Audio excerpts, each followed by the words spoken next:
ধানে আরো কিছু বিশেষ গুণ আছে। এই ধানটা হচ্ছে স্বল্প মেয়াদী। রংপুরের পীরগাছায় বাংলাদেশ ধান গবেষণা ইনস্টিটিউটের ফসল কর্তন ও মাঠ দিবস অনুষ্ঠিত হয়েছে। রোববার বিকেলে উপজেলার অনন্তরাম গ্রামে এই উপলক্ষে এক আলোচনা সভা অনুষ্ঠিত হয়। এলএসটিডি প্রকল্পের অর্থায়নে উপজেলা উপসহকারী কৃষি কর্মকর্তা মিজানুর রহমানের সঞ্চালনায় এতে প্রধান অতিথি ছিলেন রংপুর ব্রি আঞ্চলিক কার্যালয়ের ঊর্ধ্বতন বৈজ্ঞানিক কর্মকর্তা ডক্টর সেলিনা জাহান। রংপুর ব্রি আঞ্চলিক কার্যালয়ের বাস্তবায়নে উপজেলা কৃষি সম্প্রসারণ অধিদপ্তরের সহযোগিতায় বিশেষ অতিথি ছিলেন রংপুর ব্রি আঞ্চলিক কার্যালয়ের ঊর্ধ্বতন বৈজ্ঞানিক কর্মকর্তা মামুনুর রশিদ। পীরগাছা প্রেস ক্লাবের সাধারণ সম্পাদক একরামুল ইসলাম, কৃষক বাবলু মোল্লা, আনোয়ার হোসেন, লিটন মিয়া, আনিসুর রহমান, রশিদুল ইসলাম প্রমুখ। ব্রি ধান 103 চাষাবাদ করতে কৃষকদের উদ্বুদ্ধ করে বক্তারা বলেন, 2022 সালে প্রথম উদ্ভাবন করা হয় ব্রি ধান 103 জাতটিতে আধুনিক উপসি ধানের সকল বৈশিষ্ট্য রয়েছে।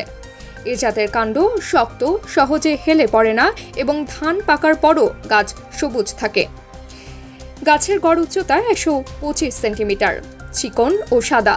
জাতটির ফসল কর্তন করে 14 ভাগ আর্দ্রতায় 33% 22 মণ বা 6.68 টন পাওয়া যায় এবং এ জাতের জীবনকাল 130 দিন।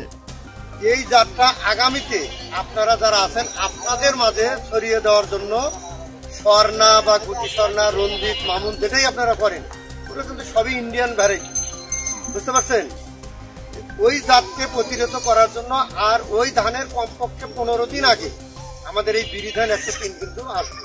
আপনারা ওইখানে যখন ধান লাগাইছে অনেকে দেখেছেন, আবার কর্তন হয়েছে, পাশে দেখেন ধান আছে, শুধু এই ধানটাই কিন্তু আগে কর্তন হয়েছে করে বিরি ধান 103 করে যাতে সরিষা এবং আলু করতে পারেন, যার কারণে আপনাদের এই জাতটা ছড়িয়ে দেওয়া। আগামীতে আপনারা সবাই করবেন। ভালো মানে গোলার মধ্যে ফার্স্ট। তাহলে এখন গুটি স্বর্ণের চাইতে এটা করা ভালো না? অনেক ভালো।